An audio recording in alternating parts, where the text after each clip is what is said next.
শীতের দুপুরে যদি হয় এরকম কষা কষা মাংস, সাথে গোটা গোটা আলু দিয়ে, তো কেমন হয় বলুন তো খাবারটা। আর রয়েছে এখানে বেগুন দিয়ে খেসারি শাক ভাজা, একদম গরম গরম ভাব উঠছে। আর সাথে এই করলার চিপস ভাজা, তো বেশ ভালোই হয়, খুব একটা খারাপ হয় না, তাই না বলুন। আর গরম গরম তো হলে সবারই ভালো লাগে, তাই না। তা মাংসের সাথে বেশি না কিছু হয়ে চটপট খাবারটা চলুন তো খেয়ে নেওয়া যাক।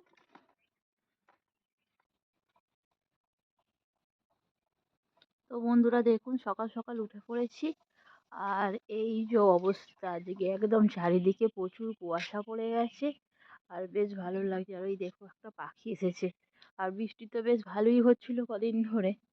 আর আমাদের এখানে গাছগুলো দেখো খালি, এই দেখো তারে কি সুন্দর জল ভরেছে, মানে কুয়াশার এই জল দেখো। এই দেখো ঝরছে, এই দেখো ঝরছে। আর এই দেখো পাখি এসেছে। নমস্কার, কেমন আছেন সবাই? সঞ্চিতার ডেইলি লাইফস্টাইল ব্লগে সবাইকে অনেক অনেক স্বাগত। আর আমি সঞ্চিতা চলে এসেছি শীতের সকালে। আর সকাল সকাল উঠে পড়েছি ছাদে একটু কুয়াশার সাথে উপভোগ করতে। যতই ঠান্ডা লাগুক, যতই কাশি হোক, তো কুয়াশা পড়বে আর একটু বাইরে বেরোবো না, তা কি কখনো হয় বলুন তো। আর আমার বেশ ভালো লাগে কুয়াশার মধ্যে একটু ঘুরে বেড়াতে। আর এই দেখুন সকাল সকাল একদম চারদিকটা বেশ খুব সুন্দর লাগছে। আর প্রকৃতিটা দারুণ উপভোগ করছি। তো আমার মতো কারা কারা এইভাবে উপভোগ করেন একটু কমেন্ট করে জানাবেন।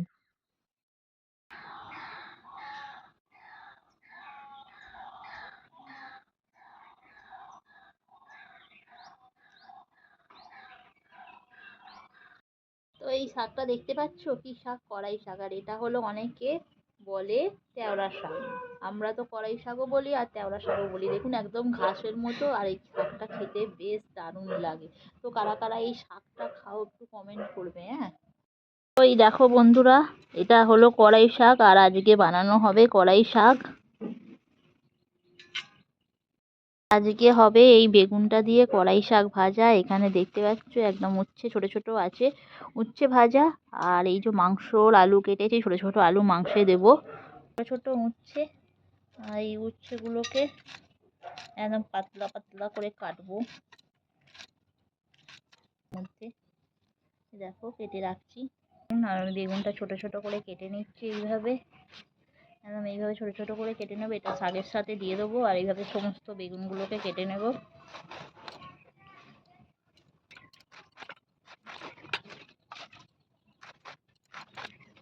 শাকটা, তো এই শাকটা কেটে নেবো ছোট ছোট করে। এই দেখুন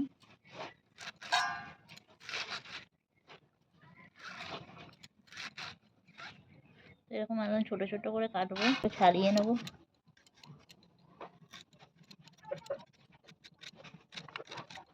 তো এই দেখতে পাচ্ছেন এখানে আদাটা কেটে নিয়েছি। আর এখানে রসুন আছে, পেঁয়াজ আছে, সাথে রয়েছে একটা টমেটো।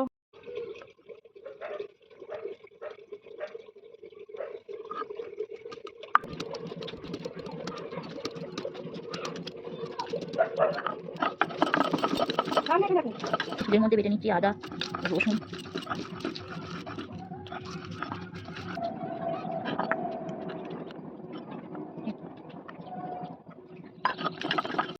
দেখছেন করলা, তো করলাগুলোকে কেটেছিলাম। আর এবার এগুলোকে দিয়ে দেব।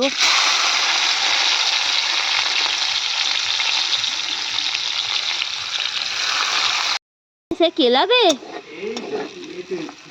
তো প্রথমে আমি করলাটা ভেজে নিলাম। আর দেখতে করলাটা একদম খুব ছোটো ছোটো করে কেটেছি। আর এরকম করলার চিপস খেতে খুব ভালো লাগে। আর তারপরেই ভেজে নিয়েছিলাম কুচো কুচি করে কাটা বেগুন। আর ওই যে কড়াই শাকটা আছে না, কড়াই শাকটা একটু ভাপিয়ে নিয়েছিলাম। আর ওই কড়াই শাকটার সাথে বেগুনটা দিয়ে ভাজা খাবো, যেহেতু অল্প পরিমাণ, তো এটা বেগুনটা দিয়ে খেলে খুব বেশ ভালোই লাগে খেতে। তো প্রথমে আমি বেগুনটা ভেজে তুলে নিলাম। আর এর মধ্যে এখানে কাঁচা পাকা লঙ্কা দিয়ে দিয়েছি। আর এবার এর মধ্যে দিয়ে দেবো সিদ্ধ করা কড়াই শাকটা। আর একটু এদিক ওদিক করে নেড়ে নেবো। আর বেশ দারুণ খেতে হয়েছিল, গরম ভাতের সাথে বেগুন ভাজা আর সাথে কড়াই ভাজা, মানে দুটো একসাথে, দুটোর ফ্লেভার একসাথে। মানে শীতে কড়াই শাক আর বেগুনের কম্বো চলছে, তো টু ইন ওয়ান।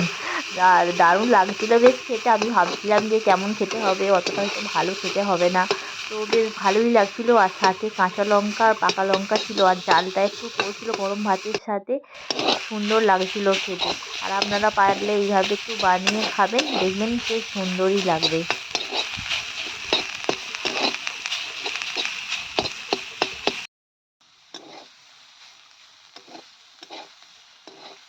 আর বেগুনটা একটু খড়ো খড়ো করে ভেজে নিয়েছিলাম, যেহেতু কলাই শাকটা ঘাস ঘাস মতো, তো বেগুনটা ওর সাথে দিলে একটু নরম নরম আর খেতেও ভালো লাগে।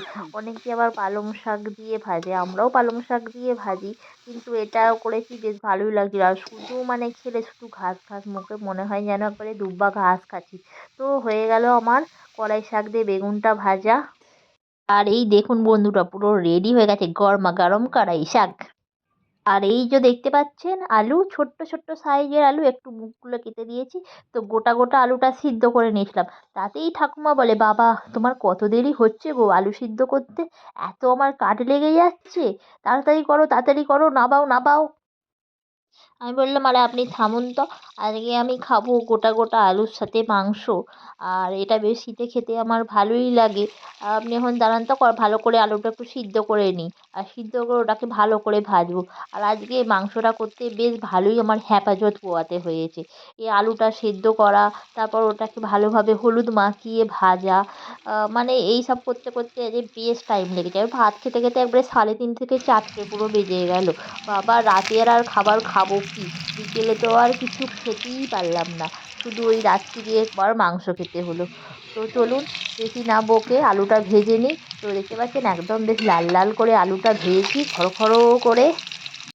আবার বেশি সময় হয়ে যাচ্ছে বলে বলছে কখন হবে কখন হবে, কখন খাবো কখন খাবো। তো এই করিয়ে গেছে। আমি বললাম দাঁড়ান সব একটু ধীরে সুস্থে করি, আপনি একটু স্থিরও হতে দেন না যেন। তো এই বলে আমি আলুটা ভেজে তুলে নিলাম। আর দেখতে পাচ্ছেন আলুগুলো বেশ লাল লাল করে ভেজেছি।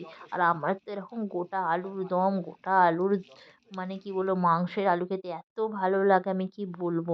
আর আজকে ভাবছিলাম একটু মাংসটা অন্যরকম করেই বানাই, রোজই তো একই পদ্ধতিতে বানাই, তো খেয়ে খেয়ে একবারে মুখটা চড়াই পড়ে গেছে।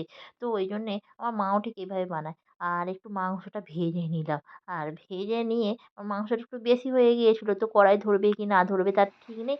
তো আমি ভাবলাম যে আলু মাংস হয়তো ধরবে না, তো এইভাবে ভেজে নিয়ে একটু কমিয়ে নিয়ে মাংস থেকে এত জল বেরোচ্ছে বাবা, ভাবলাম জলেতেই যেন একটুখানি হয়ে গেল। এদিকে ঠাকুমা আবার মেটে ছাড়া খান না, তো মেটেও খায়, আবার মাঝে মাঝে আবার বলে না মেটে খাবো না, ভালো লাগছে না। তো আমি এবার মেটেটা একটু লাস্টে দিলাম, কারণ মেটেটা দিলেই দেখবো সেই এর মধ্যে গলে যায়। আর তারপর মাংসটা ভেজে আমি তুলে নিলাম, আর এদিকে একটু পেঁয়াজ দিয়ে দিলাম। আবার পেঁয়াজ দেওয়ার সময় আমাকে বাবা বলছে একটু তেলটা একটু কম দেবে, যেন বেশি তেল না হয়, আমি অত বেশি তেল খাই না। মানে এক একজনের এক এক রকম বাহানা। তো এদিকে এই করতে করতে আমার পেঁয়াজটা লাল লাল করে ভাজা হয়ে গেল, আর সাথে বেটে রাখা আদা রসুন টমেটো সব দিয়ে দিলাম। আর দেখতে পাচ্ছেন কড়াটা একবারে মাংসটা ভেজে একটু লাল লাল হয়েছে, একদম পুড়ে আর আমার মাছ দিয়ে যা দম বেরোবে নয় কি বলবো। সাথে আবার আজকে দিয়ে দিয়েছিল একটু চার মগজ বাটা, আবার চার মগজটা দিয়ে যেন একবারে থকথকে টাইপের হয়ে গেল। আর দেখুন বেশ কালারটা ভালো হয়েছে। আর কষা কষা মানে সব কিছু যেহেতু ভেজে রাখা সিদ্ধ আলু, মাংসটাও ভাজা বেশ সুন্দর হয়েছে। আর সাথে তো শীতের রয়েছে আমার এই ধনেপাতা, আর ধনেপাতাও দিয়েছি। তবে সবই ভালো হয়েছে, মাংসটা একটু খেয়ে দেখলাম ঝালটা একটু কম হয়েছে। আর শীতেতে একটু ঝাল না হলে হয় বলুন তো। আবার বাড়িতে এদিকে আবার সবাই ঝাল খায় না, সেও জ্বালা। তো এদিকে মাংসটা দেখতে পাচ্ছেন একটু জলটা মরিয়ে গেছিলো, আবার আমাদের বাবা বললো একটু জল দাও, আবার একটু বলতে গিয়ে এবারে এক কাঁড়ি জল দিয়ে বসলো। আর দেখতে পাচ্ছেন একদম পুরো টেনে নিল। আর এদিকে ঠাকুমা আবার বানাচ্ছে ধনেপাতা, তার আদরের নাতি নাকি ধনেপাতার চাটনি খাওয়া হয় না আগের দিন, তো ধনেপাতার চাটনি। আর এখানে ভাতটা বাবা বসিয়ে দিল, আর এই দেখতে পাচ্ছেন একদম মাংসর ঝোল পুরো রেডি, আর এদিকে ধনেপাতার চাটনিও পুরো রেডি হয়ে গেছে। এইবার দুপুরবেলা খাবো বলে রেডি হচ্ছে। আর আমি একটু ভাবি যে যা দেখি কেমন হয়েছে ধনেপাতার চাটনিটা, বেশ দারুণ হয়েছে তো। ওহ, এদিকে দুপুরবেলা সবাই মিলে খেতে বসে পড়েছি। আর আমি তো একদম কথা বলতে, বলতে ধনেপাতার চাটনিটা এমন এক জায়গায় রেখে এসেছি, মানে সবাইয়ের খাওয়া হয়ে গেছে তখন আমার মনে পড়ছে, এ বাবা ধনেপাতার চাটনি তো দিইনি। আবার ফের নিয়ে এলুম। তারপর আবার নিয়ে এসে দিয়ে দিলুম। তো তখন সবাইয়ের খাওয়া হয়ে গেছে। তো আবার ভাবলাম রেখে দিই, চলো রাত্তিরেই খেয়ে নেবো। কোনো ব্যাপার নয়। আবার এদিকে তো ওদের খাওয়া শেষ হলো। আর সাথে, সাথে আমরাও ভাত বেড়ে নিলাম। আমি আর ঠাকুমা। আর ঠাকুমা তো দেখুন একদম দেরি, দেরি করে, করে সেই লাস্টে স্নান করলো। করে আমি আর ঠাকুমা দুজনে ভাত খেলাম। আর আমরা কিন্তু ভুলিনি ধনেপাতার চাটনি নিতে। আর এই দেখুন ধনেপাতার চাটনিটা একদম মেখে নিয়েছি পাতের মধ্যে আর ঠাকুমাকেও দিয়ে দিয়েছি। দিয়ে একবারে দুজনে মিলে স্যাঁট করে ধনেপাতার চাটনিটা খাচ্ছি। আর আমার তো মানে ভাত ফাত ছাড়াই বেশ ভালোই লাগে ধনেপাতার চাটনি শুধু শুধুই খাই এইভাবে। আমার তো খুবই ভালো লাগে।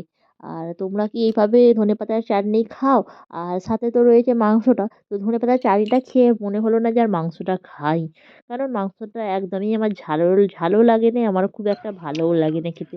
এত ভালো করে যত্ন করে করার পরেও দেখি ধুর বাবা কি বিচ্ছিরি খেতে হয়েছে। বেশ একটু ঝাল, ঝাল হতো আমার মায়ের মতো একদম ঝাল, ঝাল। ওহ! বেশ দারুণ করে খেতাম। আসলে নিজের হাতের রান্না নিজে খেতে তো একদমই ভালো লাগে না। তাও কি করব? অবাধ্য হয়েই খেলাম।